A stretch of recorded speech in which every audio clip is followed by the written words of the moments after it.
할렐루야. 예. 지난주에는 우리 목사님 오셨다가 그냥 가셨다고 들었는데 오늘 다시 이렇게 오셔서 함께 예배 드려서 감사합니다. 또 오늘은 우리 식구들이 또 많이들 가셔가지고 너무 적게 드린다 이렇게 안타까워 하신 마음을 또 하나님께서 아셨는지 이렇게 또 든든하게 함께 예배 드려 주셔서 감사드립니다. 오늘 주신 말씀은 우리가 성막에 대해서 성막의 기물들에 대한 마지막 그러한 말씀이기도 합니다. 하나님께서 우리를 부르신 것은 그냥 뜰만 밟는 구원만 받는 그러한 일반 백성으로 부르신 것이 아니라 하나님과 친밀한 교제를 통해서 우리가 세상에 대해서 제사장 나라의 사명을 감당하는 그렇게 왕같은 제사장으로 우리를 세우시고 그렇게 사는 길, 그게 바로 성막을 통해서 더 깊은 주님과의 교제를 가지게 하는 것, 그게 성막의 모형을 주신 하나님의 뜻입니다. 우리가 제사장이 아닌 구원받은 것으로 만족한 일반 백성으로 산다면 그냥 예수를 아는 것으로도 만족할 수 있을 것입니다. 그런데 하나님이 우리를 부르심은 왕같은 제사장으로 거룩한 나라로 하나님의 사명을 이 땅 가운데 대신할 수 있는 하나님의 대리자로 우리를 세우셨기 때문에 우리의 힘과 우리의 능력으로 하는 것이 아니라 하나님의 은혜로 하나님이 주신 지혜로 또 하나님이 주신 그런 힘과 능력을 가지고 해야 되기 때문에 이 성전 안에서 주님과 교제하는 시간, 그래서 주님께서 깨닫게 해주시고 우리를 날마다 정결케 하고 또 하늘의 그런 지혜로 충만케 하셔서 우리가 무엇을 하든지 능히 그 일을 통해서 하나님의 영광이 드러나게 하시는 그 일을 위해서 하나님께서는 모세를 통해 성막의 제도를 보여주셨고 지금도 많은 사람들은 이 성막의 모형을 기도의 그런 순서로 뜰을 지나서 번제단에서 자신의 죄를 회개하고 또 물두멍에서 깨끗하게 씻어서 성소 안에 들어가 생명의 대신 예수 그리스도의 말씀을 만나고 또 성령의 감동을 통해서 그 향을 사르듯이 깊은 기도의 은혜를 통해서 지성소에 들어가고 하나님의 임재하신, 그래서 기도를 통해 하나님과 교제하는 우리의 생각이 하나님께 올려지고 깊은 묵상을 통해서 하나님의 뜻이 깨달아지고 이러한 깊은 영적인 교제를 통해서 우리가 대제사장으로서 이 땅을 살아가면서 하나님께서 교회를 통해 만물을 통치하시는 그 통치의 위임을 감당할 수 있는 것, 그것은 우리의 어떤 다른 노력이 아니라 하나님과 깊은 말씀과 은혜의 교제 안에 그 일이 가능하다고 하시는 것입니다. 그래서 지금까지 이제 성막 뜰에 대해서 또 문에 대해서 또 번제단에 대해서 또 맨 처음은 우리가 그 가장 중심인 하나님의 법궤를 덮는 시온소, 그리고 법궤와 성소를 가름하는 이 휘장들, 그리고 또 성소 안에 들어갔을 때 남쪽에 있는 등대, 북쪽에 있는 떡상, 또 이제 향단, 이런 것들을 만나게 하셨습니다. 오늘은 그 밖에 있는 것인데 성경에 기록되어 있는 이 모든 기구 중에 가장 마지막에 기록되어 있습니다. 그 기록이 우리가 읽은 말씀인데 다른 것과 여러 가지 다른 것들이 있습니다. 하나님께서 모세에게 말씀하셨는데 물두멍을 만들 때 노수로 만들라, 받침도 노수로 만들라, 이렇게 하고 있습니다. 그 모양을 우리가 한번 상상으로 이제 재현한 것인데 한번 그림으로 안 올렸나요? 오늘은 사인이 제가 올리라고 안 해서 그냥 바탕에 있으면 올려주셨기 때문에 했는데 상상으로 해야 되겠네요. 큰 대야 같은 것인데 대야가 둥글기 때문에 대야를 받칠 수 있도록 받침을 이렇게 만든 것입니다. 그림이 있으면 이해하기 훨씬 쉬울 것인데 우리가 생각하는 대야보다 훨씬 큽니다. 그리고 둥글기 때문에 받침이 없으면 이리 궁글 저리 궁글 해서 서지 못하는 그러한 모양.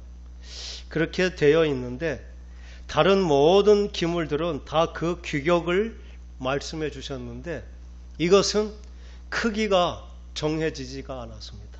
그 크기가 얼마인지를 정확하게 알지 못합니다. 그리고 다른 것들은 다 채를 꿰어서 들고 이렇게 운반할 수 있도록 딱 준비되어 있는데 이 물두멍에는 운반할 그러한 채가 없습니다. 딱 놓으면 땅에 딱 붙어 있는 형태가 되는 것입니다. 근데 솔로몬 성전을 지을 때는 이 물두멍을 아주 엄청 크게 만들었는데 소 12마리, 3마리씩 동서남북으로 이렇게 등을 대고 이렇게 서 있는 모습이고 그 가운데 커다란 물두멍, 그 바다라고 표현할 만큼 그렇게 직경이 10규빗, 높이가 5규빗, 둘레가 30규빗, 그래서 한 2000바트라고 하는 것은 약간 4600리터, 4.6톤이 물이 들어갈 만큼 엄청나게 큰 이 물두멍을 솔로몬 성전은 만들었습니다. 오늘 주신 말씀, 이 물두멍은 그렇게 크기가 알 수 없이 놋으로 만들었다는 것. 이 물두멍의 용도는 제사장이 회막에 나아갈 때, 번제를 드릴 때 자신의 손과 발을 씻어서 정결하게 하는 것. 이 깨끗하게 하는 것입니다. 그 물두멍은 아무나 경험할 수 있는 것이 아니고 그 제사장들만 이 물두멍에서 손과 발을 씻어서 이제 자신을 이제 거룩하게 하는, 오늘 9절에 19절의 말씀처럼 아론과 그의 아들들이 그 두멍에서 수족을 씻되 20절 그들의 회막에 들어갈 때에 물로 씻어 죽기를 면할 것이다. 제단에 가까이 가서 그 직분을 행하여 여호와 앞에 화제를 살을 때라도 그리할지니라. 이 말씀은 그 물두멍에서 손발을 씻지 않고 하나님께 나아가면 죽임을 당한다는 것입니다. 우리는 화제를 통해 불로 씻고 또 물을 통해 정결하게 하는, 물과 불로 우리를 깨끗하게 씻는 이 일이 중요하다는 것입니다. 이 제단에서 섬기는 사람은 발과 손을 날마다 씻는 것. 물이 의미하는 것은 우리는 하나님의 말씀으로 자신을 살피고 죄에 대해서 회개하고 하는 것으로 이 물의 씻음을 우리가 볼 수 있습니다. 그래서 세례를 물로 주는 것은 우리의 죄와 허물을 씻어내는 그러한 의미가 되기도 하고 말씀 앞에 자신을 정결하게 세우는 그러한 모습이기도 한 것입니다. 이 위치는 하나님이 성전 회막과 번제단 그 사이에 두게 되어 있습니다. 그림, 이제 물 씻는 그림을 올렸네요. 인터넷이 좋기는 좋은 시대입니다. 제사장이 이렇게 씻는 그러한 모습으로 있는데, 지금 정확한 실체가 없기 때문에 모든 것이 상상에 의해서 만드는 것입니다. 그 크기 또한 규격이 없어서 이 물두멍은 어떻게 만들어냈는지도 또 정확하게 알 수 없습니다. 근데 솔로몬 성전에서 지은 것은 모든 것이 이 출애굽에 가르쳐 주신 모세를 통해 주신 성막의 규모보다 다 크게 했기 때문에 그것으로는 정확하게 그 크기를 가늠하지도 못합니다. 이 위치가 회막과 제단 사이에 두어서 회막에 나아가는 자, 제사장들은 반드시 이 물에서 손을 씻고 발을 씻은 다음에 들어갈 수 있다는 것입니다. 어쩌면 우리가 믿음의 성숙의 단계로 보면 불을 통해 우리의 죄가 소멸되는 구원의 은혜를 받았다면 이 물을 통한 이 은혜는 우리가 성숙함으로 나아가는 그런 성화의 삶, 이게 바로 이제 제사장 된 우리의 삶의 모습일 것입니다. 그러면서 이 물두멍을 만든 재료는 노수로 되어 있는데 다른 모든 다른 기물들도 받침 같은 것은 노수로, 번제단도 노수로 만들었는데 특별히 이 물두멍을 만든 그 재료는 아주 특별한 재료를 가지고 대야를 만들게 했습니다. 출애굽기 38장 8절에 이 물두멍은 회막문에서 수종드는 여인들의 놋 거울로 만들어졌다고 합니다. 여인들은 자신의 아름다움을 위해서 놋으로 깨끗하게 잘 닦아서 그것을 거울로 자신의 얼굴을 비춰보며 자기를 단장하는 그러한 놋을 모아서 녹여서 커다란 물두멍이 되게 했다는 것입니다. 하나님께서 왜 하필이면 그 여인들의 거울을 가지고 그 물두멍을 만들게 했을까? 어쩌면 우리는 이 물두멍 안에서 마치 거울에 비친 자신의 모습을 보는 것처럼 자신이 정결한지 부정한지 그것을 보고 깨끗하게 씻을 수 있는, 그래서 우리의 영적인 그러한 용모가 단장해지는, 그렇게 흠이 없고 온전하게 세워지는 그러한 삶의 모습, 이게 물두멍을 통해 우리가 하나님께 세워져가는 그러한 모습인 것입니다. 하나님은 날마다 우리가 그래서 여인에게 가장 필수품인 거울처럼 우리가 우리의 성숙된 또 우리의 깨끗함과 더러움을 보기 위해서는 날마다 이 물두멍처럼 하나님의 말씀 앞에 우리 자신을 비춰봐야 되고 또 그 말씀 앞에 우리를 씻고 회개하고 뉘우치고 돌이키면서 날마다 이렇게 거룩하게 돼야 된다는 것입니다. 우리는 죄 용서함을 받았습니다. 그러나 우리가 죄를 짓지 않는 것이 아닙니다. 우리가 죄를 짓기 때문에 계속해서 우리는 씻음을 받아야 되고 또 씻겨야 된다는 그러한 것입니다. 우리가 성경을 통해서 하나님께 쓰임받는 것은 거룩하고 흠이 없고 온전해야 된다는 것, 그게 제사장으로서 점점 하나님과 가까이 가는 우리들의 모습인 것입니다. 처음에는 죄가 보이지 않는 것입니다. 깨끗하고 좋다고 생각했는데 더 정결한 그 거울 앞에 보면 자신의 그런 허물들이 드러나는 것입니다. 아마 지금은 우리가 거울이 거의 100% 자기를 비춰주지만 놋으로 만든 거울은 그렇게 선명하지가 않은 것입니다. 흠도 있고 얼룩도 있어서 비치기는 비치지만 온전한 모습을 비치지 못하는, 그런데 좋은 거울일수록 자신의 그런 100% 생생한 모습을 비춰주는 것처럼 하나님의 말씀 또한 그러합니다.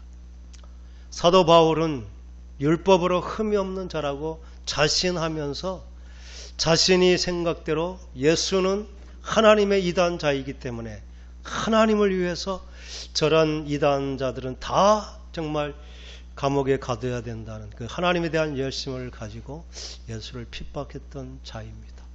그때만 해도 자기는 율법 앞에 흠이 없는 그러한 자라고 자신을 하고 있었습니다. 그런데 예수를 만나고 율법 앞에 자신의 내면을 이렇게 비춰보면서 자신 속에 있는 정말 스스로 제어하지 못하고 통제되지 않는 그 죄의 세력이 있음을 보게 된 것입니다. 그래서 항상 전에는 율법을 완벽히 지키고 죄가 없었는데 자신의 내면 그리고 그 죄의 세력 앞에 굴복하는 자신의 모습을 보면서 오라 나는 정말 어찌할꼬, 누가 나를 이 사망의 몸에서 건져내랴. 그것은 율법 앞에 자신의 적나라한 존재가 비춰진 그 사도 바울의 고백이기도 합니다. 그러면서 점점 깨끗한 하나님께 다가갈수록 자기의 의로움은 없고 죄밖에 없음을 진심으로 고백하게 되는 것입니다. 우리도 예배하면서 저도 많이 느낍니다. 우리 예배 순서 가운데 참 좋은 순서가 참회의 기도를 드린다는 것입니다. 이것은 아주 전통적으로 지켜왔던, 우리가 하나님의 영광의 존전에 서기 위해서는 죄 있는 모습으로 갈 수 없기 때문에, 마치 이 번제를 통해 예배로 나아갔지만 하나님께 더 가까이 가기 위해서는 죄를 씻는 것처럼 참회의 기도 시간을 우리가 갖는 것입니다. 그런데 그 참회의 기도가 점점 깊어져야 정말 내가 왜 어떤 죄인인지 우리는 죄의 고백을 그렇게 실감 있게 하지 못하는 것입니다. 그것은 우리가 그 깨끗한 그 하나님의 그 공의 앞에 우리가 서지 못하기 때문인 것입니다. 마치 흐려진 거울처럼 대충 보여서 내 죄와 허물이 보이지 않는 것입니다. 오늘 물두멍이 우리에게 있는 것은 그렇게 자신을 씻고 씻어서 우리의 눈이 밝아지고 마음이 밝아지고 영혼이 밝아지면 정말 우리가 얼마나 하나님 앞에 죄인인지, 우리가 얼마나 추악한 모습으로 당당하게 서 있는지, 이러한 것들을 보게 되면서 더 겸손하게 온전하게 세워져 가는 것, 그게 물두멍, 또 씻음, 깨끗함, 자신을 돌아봄, 비춰봄, 그리고 우리는 이러한 과정을 통해서 마치 제사장이 백성들의 죄를 위해서 번제단에서 희생의 제사를 드리고 또 그 피를 가지고 하나님께 갈 때도 제사장 된 우리가 먼저 물에 손발을 씻는 자신의 정결함이 있어야 우리가 드리는 예배, 또 우리의 섬김이 온전해진다는 것을 말씀해 주시고 있습니다. 우리가 성막을 통해 보는 것은 성화의 정말 원숙한 그리스도의 분량에 충만한 거기까지 이르는 우리의 신앙의 참 모습을 비춰주고 있습니다. 이것은 우리가 가야 될, 그리고 우리의 일상이 되어야 될 그러한 거룩한 삶의 모습이기도 합니다. 출애굽기의 여정 전체를 봐서 이 성막에 이르는 것은 하나님과 동행하는 제사장으로서의 삶을 사는 그 영화의 과정을 사는 그러한 단계입니다.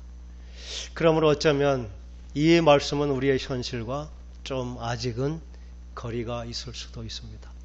그럼 우리가 반드시 알아야 되고 경험해야 될, 우리가 밟아야 될 그런 믿음의 여정이라는 것을 우리가 생각하면서, 하나님께서 성막의 모형을 주신 것은 우리가 대제사장으로서 자신의 속죄를 위해서 또 우리에게 맡겨진 영혼 구원의 사명, 다른 사람들을 구원하는 그 사명을 감당하는 일, 그것은 준비되고 훈련되어진 우리의 성숙한 믿음을 통해서 된다는 사실을 또한 깨달으면서 이제 우리 모두가 이제 출애굽기를 통해 배운 그러한 성막의 모형이 우리 속에 그려지면서 과연 나의 신앙은 어딘지, 또 정말 그 성막의 한 단계 한 단계 여정을 머릿속으로 생각하면서 우리의 신앙이 더욱 성숙해져가는